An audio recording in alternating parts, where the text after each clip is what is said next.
Hey warriors, most people think that being cut off is a sign of their failure. They think that when someone walks away or when a group excludes them, they have lost the game. That is the first fatal mistake of the naive. In the world of high-stakes social dynamics, being deleted isn't an ending, it's a clearance. It is the moment the board is wiped clean, giving you the only thing more valuable than presence, the power of the blank slate. This world doesn't reward those who beg for a seat at the table. It rewards the architects who build their own. The truth is uncomfortable. The people who are currently winning are not necessarily better than you. They are simply better at managing the perception of their necessity. They understand that power is a shadow, it only exists because of where the light is placed. If you've been ignored, sidelined, or treated as an afterthought, this video is your blueprint. We are going to stop analyzing why they left and start analyzing how you return not as a supplicant, but as a force. We're going to look at the psychology of the invisible architect, because when they play dirty by trying to erase you, you don't fight to stay in the frame. You change the lens. In this deep dive, I'm going to break down the 7 laws of rebuilding from zero.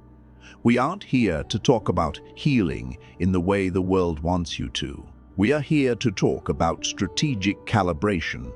If you stay until the end, you won't feel the need to send that text, make that call, or explain your side ever again. You will realize that your silence is currently the most expensive thing you own.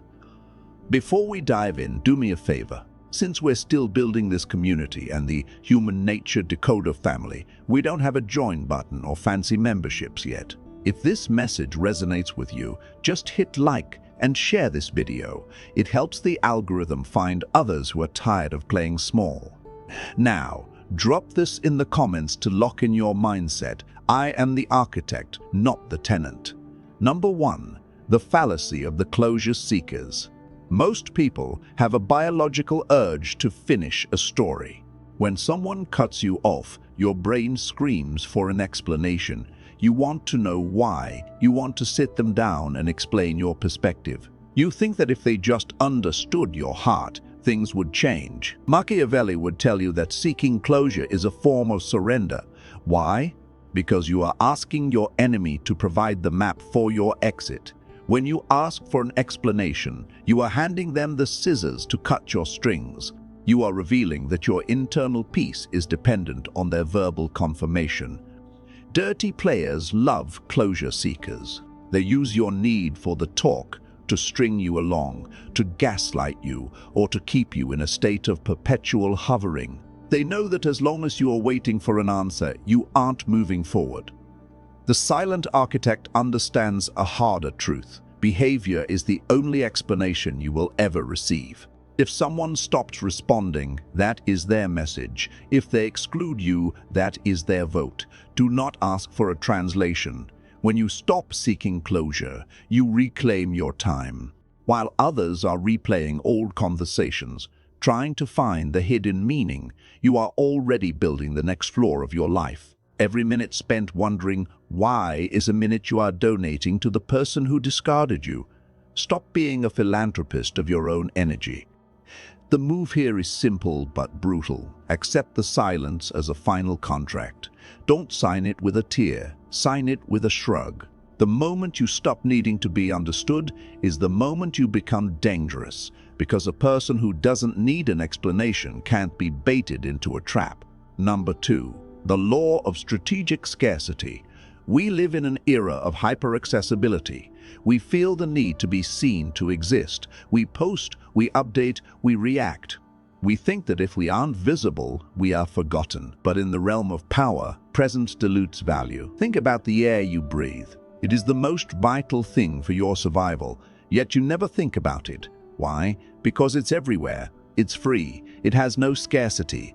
Now think about a diamond. It does nothing for your survival, yet people kill for it. Why? Because it is rare, it is hard to access. If you have been cut off or sidelined, you have been given a gift, instant scarcity. Most people ruin this gift by trying to show how well they are doing. They post revenge photos. They try to show up in the same places. They make sure their success is loud. This is transparent. It's a signal that you are still performing for an audience that isn't watching. The architect does the opposite. They vanish, truly vanish. When you remove your data points, your location, your mood, your status from the environment, you create a vacuum.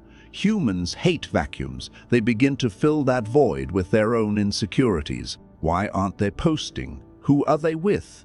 Did I actually have as much power over them as I thought? By being strategically absent, you force the other person to start doing the mental work. You become a mystery again, and mystery is the precursor to respect. You cannot be managed if you cannot be located. Drop this in the comments. My absence is a premium. Number 3, controlling the narrative through non-response. There is a psychological phenomenon called the actor-observer bias. When we do something, we blame the circumstances. When others do something, we blame their character. When someone plays dirty and cuts you off, they have already built a narrative in their head where they are the hero and you are the problem. They are waiting for you to react. If you get angry, you prove their point. If you beg, you prove your weakness. If you lash out, you justify their decision. Your reaction is the fuel for their story. The architect knows that the only way to kill a narrative is to starve it of new data. When you don't respond at all, their story has no ending. It becomes an unfinished loop. Imagine someone throws a punch and hits nothing but air. They lose their balance. They look ridiculous. By providing zero resistance, you make their aggression feel heavy and unnecessary. This isn't just about being the bigger person. This is about tactical positioning. When you don't defend yourself, you signal that the accusation is so far beneath you that it doesn't even register as a threat. The most powerful frame you can hold is this: your opinion of me is a private matter that doesn't involve me. When you master the art of the non-response, you realize that most conflicts are actually just people begging for your attention. Stop giving it away for free. If they want to cast you as the villain in their play, let them just make sure you aren't there to perform the lines. Number 4, the pivot from participation to observation. Most of us are trained to be players on the field. We want to be in the huddle, we want the ball, we want to score. But when you are excluded from the team, the best thing you can do is move to the owner's box. Stop participating in the social game and start observing the mechanics of it. When you are deleted from a group or a relationship, you are suddenly granted a God view of the situation. You can see the alliances shifting without you. You can see who is talking to whom. You can see the insecurities of the people who stayed. The architect uses this period to gather intelligence. You aren't stalking. You are auditing. You are looking at the incentives. Why did that person turn on you? What were they gaining? Who are they trying to impress now? Once you see the incentives, you stop being hurt. You realize it wasn't personal. It was professional. People don't cut you off because you are bad.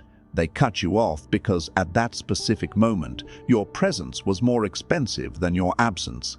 Understanding this removes the emotional sting. It turns a tragedy into a case study. When you move from participation to observation, your heart rate slows down. You stop being a victim of human nature and start being a decoder of it. You begin to see that everyone is just playing a role in a script they didn't even write. And once you see the script, you can decide if you even want to be in the sequel. Spoiler, usually you don't. Number 5, the architecture of the new self. Here is the secret they don't want you to know. The person they cut off should stay dead. If you spend your time trying to get back to who you were before the betrayal, you are building a monument to a loser. That version of you was the one who was vulnerable to that specific manipulation. That version of you was the one who didn't see the red flags. The architect doesn't repair the old house. They burn the ruins and use the ashes to fertilize the new ground. This is the phase of invisible growth. While they think you are at home crying, you should be in the gym, in the library, in the office, or in the studio. You should be acquiring skills that make your previous version look like a draft. The goal isn't to show them your new life. The goal is to build a life so big that the person who cut you off doesn't even fit in the rearview mirror. There is a specific kind of power that comes from new self-energy. It's the energy of someone who has survived the worst social death possible, exclusion, and realized they are still breathing. Once you realize that their rejection didn't actually kill you, you become invincible. They lost their primary weapon, the threat of leaving. They already left. They have nothing left to threaten you with. You are now free to be whoever you want. Use this time to decode your own nature. What were your weaknesses? Where did you trade your boundaries for belonging? Fix the structural integrity of your soul.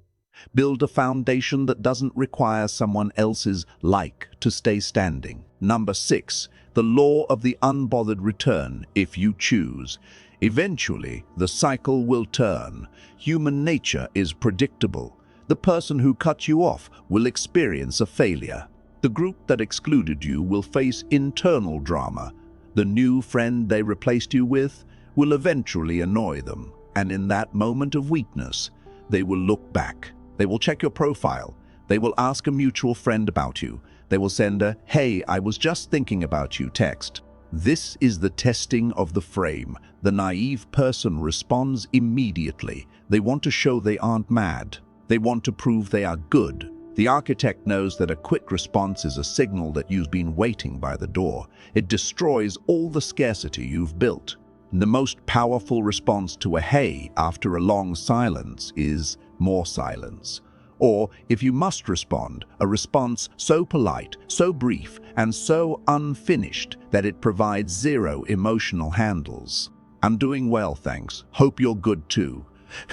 That's it, no questions. No, "we should catch up." No, "I was hurt when you." When you provide a neutral, high-value response, you flip the power dynamic. You show that they are no longer a main character in your life. They are just a background extra. They are a guest in your world, and their access is strictly limited. Control the frame. If they want to come back into your orbit, they have to pay the entry fee, effort, time, and a total change in behavior. And even then, you might decide the exhibition is closed. Number 7, the sovereign mindset. The final law of the human nature decoder is sovereignty. Most people are vassals. They live on someone else's land. They work for someone else's approval. They define their worth by their relationships, their job title, or their social standing. When those things are taken away, the vassal is destroyed. The sovereign knows that land is internal. Your territory is your mind, your skills, and your character. No one can cut you off from yourself. No one can exclude you from your own growth. When you adopt the sovereign mindset, you stop being hurt by dirty players. You start seeing them as weather. Sometimes it rains, sometimes it's sunny, sometimes there's a storm. You don't take the rain personally, you just buy an umbrella. The people who play dirty, who manipulate, who try to delete others to feel powerful, they are actually the most dependent people on earth. They need victims to feel like victors. They need an audience to feel like stars. You don't need them. The architect builds a world where belonging is a choice, not a requirement. You have your own projects, your own goals, and your own tribe, even if that tribe is currently just you and your vision. Remember, a king without a kingdom is still a king. A kingdom without a king is just a crowd. Closing. You didn't come this far to remain a victim of someone else's social gains. Something shifted in you over the last 20 minutes. You can feel it in your chest, a quiet, heavy stillness. That is the feeling of a boundary being set. You've learned that being cut off isn't a tragedy, it's a strategic opportunity.